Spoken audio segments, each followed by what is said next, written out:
a game like this with this kind of dynamic content you guys are inserting, which again is kind of new out there in this kind of game, there has to be concerns anyway somewhere along the line that those ideas will interfere with what people expect from an MMO, and so you want to try to smooth out the rest of it so that it feels still like they are doing their favorite hobby.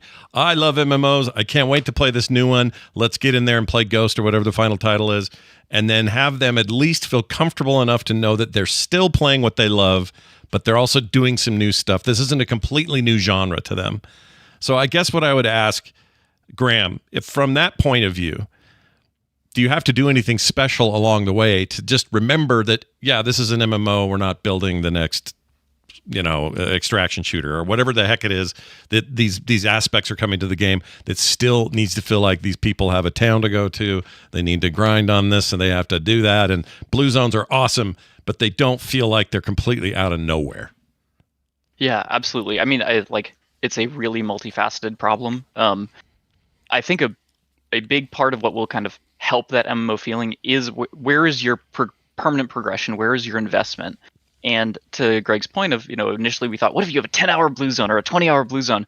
Part of the challenge with that really was when you're playing a survival game, when you're playing a Valheim or a Minecraft and you're investing in your map and your base and this, piece of land over the course of a dozen hours, 24 hours, that's, you are building that up and that's yours forever for as long as you decide to keep playing. Whereas with blue zones, it's eventually going to go away, barring if there's one you can invest in for a long period of time. So that's part of why we went to the shorter experience, was because, okay, we're focusing your permanent progression on your character.